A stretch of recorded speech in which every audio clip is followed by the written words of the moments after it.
Hello, everyone, again. This is Yariela from Costa Rica, and my presentation is how to be an EFL teacher and not die in the attempt. Okay, well, first of all, I'm going to start talking about the burnout syndrome. It is a syndrome that affects many teachers nowadays, maybe because we live in a rush. Now we have plenty of things to do, plenty of activities, and we take lots of courses, we teach lots of lessons, and we have a lot of tasks to do for those lessons. Okay, so according to Montgomery and Rupp, the burnout syndrome is described as emotional exhaustion. So it basically encloses three components. The first one is the emotional component. You start feeling down, it affects your personal life also. Then the personalization, in which you don't feel motivation anymore, and then you start questioning if what you're doing is right or wrong. And finally, the lack of personal accomplishment or achievement. Okay, and it doesn't matter what you do, but at the end, it is not going to be enough for you. And many people may think that this syndrome affects those teachers who are not motivated, or let's say who don't have the commitment, but it is completely contrary. Actually, it affects the teachers who are more committed. Why? Because we get more involved into our daily practicum. So let's see. I'll explain this in more detail. We have some possible stressors. Here I have some, but I am pretty sure that you can complete a full list of stressors. We have lots of paperwork to do. Sometimes, depending on the country, we get low payment, and that forces you to take more courses than you should handle. I say you should because I know that you can do a lot of things. I know that we all can, but the problem is that we need to make a balance between our life, our personal life, and our jobs. Then participation in extracurricular activities. Being a teacher is not only teaching your lessons, it is also taking your students to some other places, to some other activities, participating in committees within our institutions, and so on.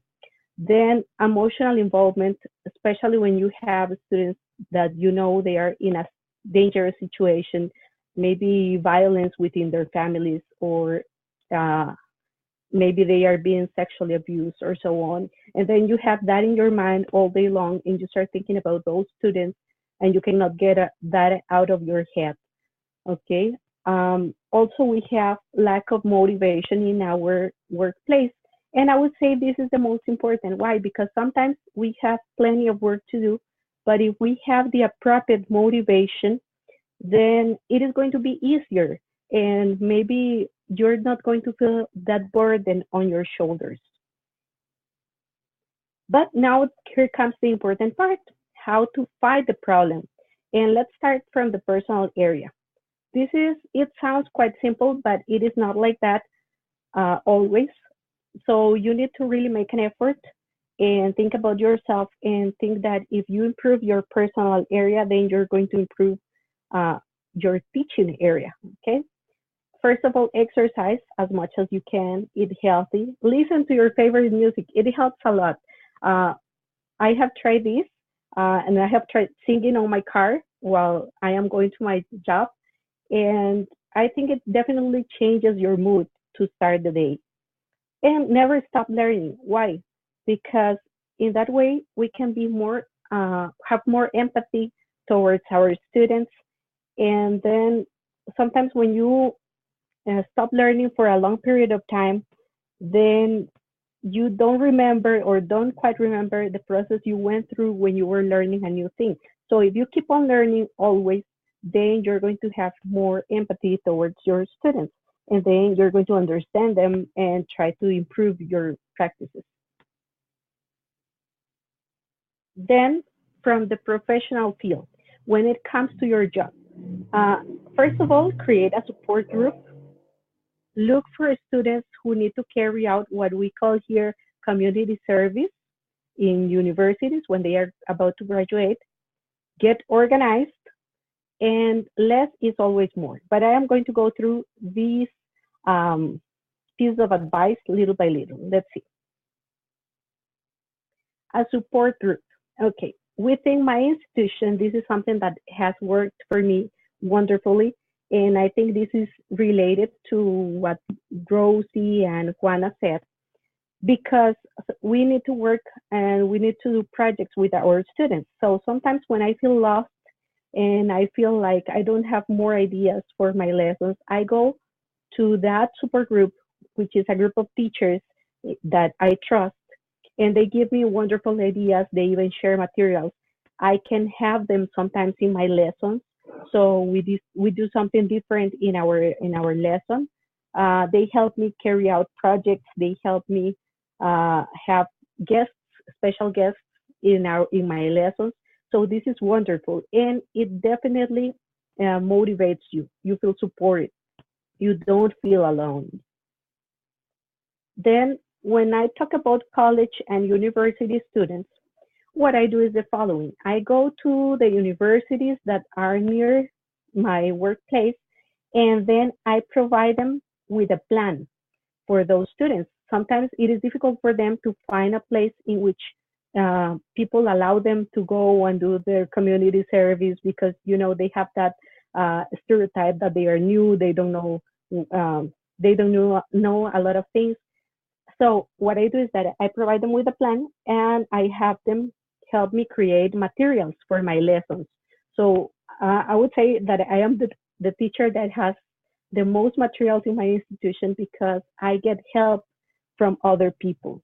Okay. Then get organized. This is one of the most difficult parts for me. I am kind of messy, but when it comes to my teaching practices, I think I'm very organized. Starting from my computer, dividing my files with appropriate names so that I have them always at hand. And also, take a look at the next slide. I sort my materials by topics. Okay, so you see in the first one says routines, then I have another one with family. So in these plastic bags, I have flashcards, I have bingos, I have board games, and I have any other dominoes, some other things that help me teach that topic. So what I do is that I plan my lesson, and when I am done, I know that I have all those materials available for me. So I just go to my work in the morning, get ready, get my bag, and then I go and teach. Okay. And I laminate the materials so that they last forever. Well, not forever, but they last for many years. And if you see the materials that says family, those are materials completely created by university students, by UCR students, University of Costa Rica, that they came to my school and they helped me. They also were guests in some of my lessons and carried out a lot of activities with my students.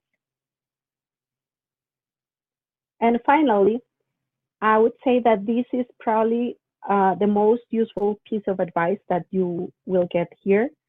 It applies to fashion, but it also applies to teaching.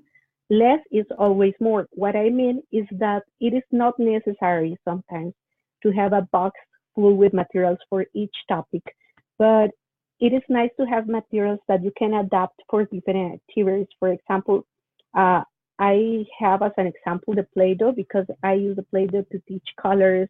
I use Play-Doh to teach letters, to teach even animals. For example, I ask them to kind of a dictation. I say an animal and they have to do the figure, and then I give them a certain period of time. And when they are done, when time's up, I say, okay, put your hands up. And the student who has the animal complete is the winner, for example. Or you can think about many other activities, but you can also use, for example, flashcards of routines, and you use them to teach routines, but they are going to be useful also for teaching descriptions, for teaching family activities, and many others. Okay, so always think about that.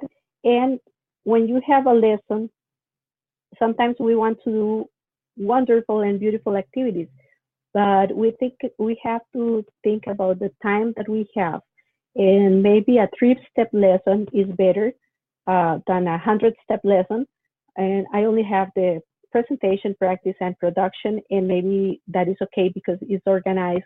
Students have time to participate. Students have time to practice, and sometimes if you're teaching with a certain approach, for example, now I am teaching with the action-oriented approach.